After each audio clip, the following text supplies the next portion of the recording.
Hello students, how are you? I hope everyone is safe and sound. Students, I again welcome you with this new topic, working capital ratios.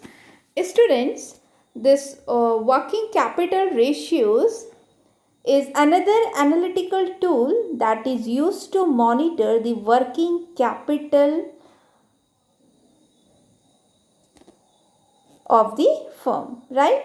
For this purpose, there are various working capital ratios like your current ratio, liquid ratio, quick ratios, right? So discuss one by one. First, you have your liquid ratio, right?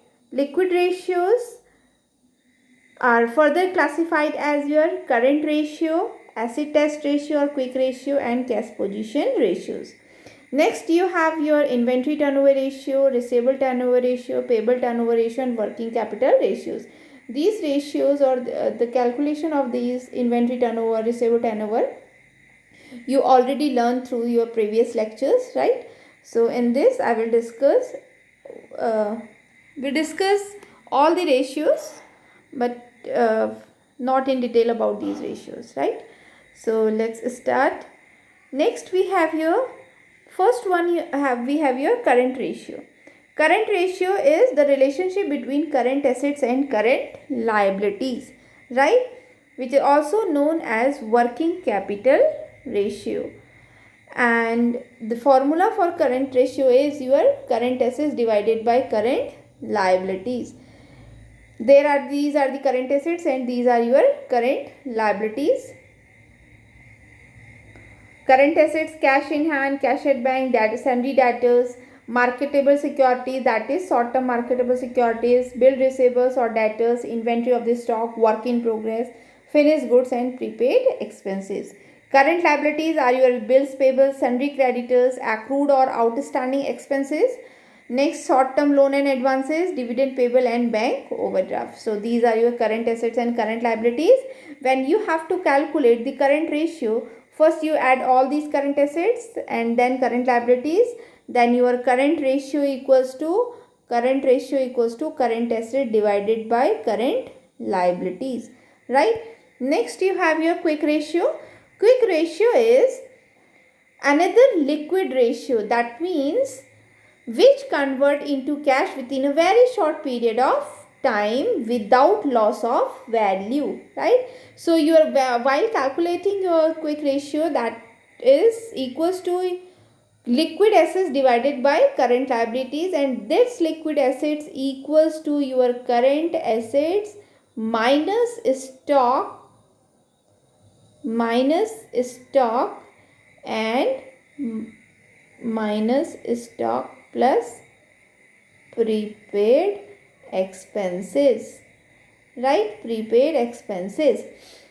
So when you deduct this stock and prepaid expenses from current assets, you will get your liquid assets. I hope you are able to get this.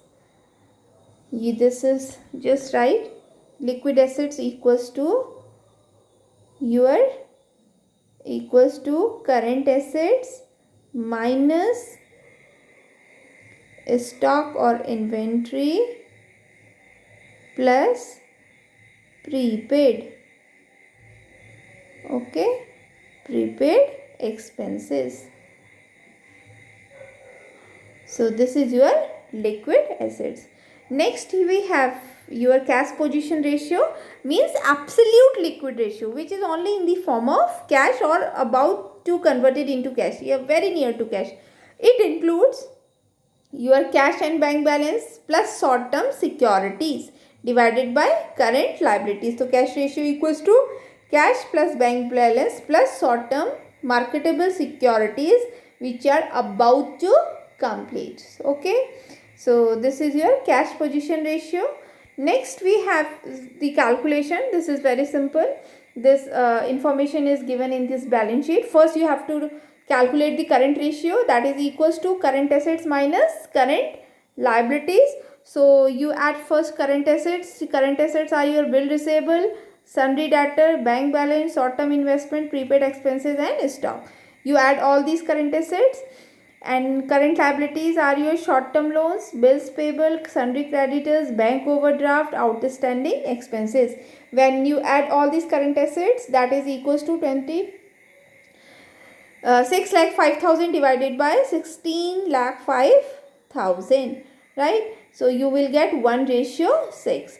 Then you have to calculate the quick ratio, that is equals to current assets minus stock plus prepaid expenses divided by current liabilities.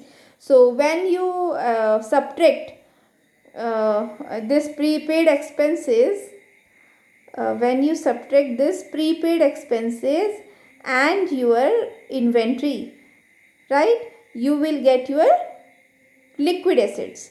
So formula is quick ratio equals to your liquid assets, that is your liquid assets divided by current liabilities, right? Next you have your cash ratio, that is cash plus, this is your cash plus bank balance or short term securities divided by current liabilities. This is 0.42, right? Student, please noted that the ideal cash ratio is your 2:1, right? Your ideal quick ratio is your 1:1, and your ideal cash ratio is about 50% or 5, this one, right? And this is your 50%, this is your 1:1, current ratio is 2:1. Okay. So while by calculating these ratio, you have to interpret these ratio. For example, just current ratio of the company is not satisfactory because the current ratio in the previous question is 1:6, but the ideal ratio is 2:1. So this is very below to the expected standards, and your asset test ratio should be 1:1. But in your question, on the other hand, it is more than the normal standards, right? Next you have your absolute ratio, which is your 0.42%, but whereas the expected standard is 50%, so which is also low. So in this company need to improve the short-term financial position of the firm. So in this way you interpret these ratios, right? Please remember, current ratio is standard 2:1, quick asset test ratio, quick ratio is 1:1, and absolute cash ratio is 50%, right? So this is all about your. Next you have inventory turnover ratio, that is equals to your net sale or divided by average inventory at cost, or the cost of goods sold or average inventory, right? When the cost of goods sold is not given, then you can take the net sales. So divided by average inventory. Average inventory equals to opening plus closing divided by 2. Next you have debtor receivable ratio. Debtor receivable ratio equals to your trade debtors. This is net credit sale of debtors equals to net credit annual sale divided by average debtors. Average debtor equals to opening plus closing divided by 2. So next you have your creditor payable ratio. Creditor payable ratio equals to net credit annual sale divided by average trade creditors.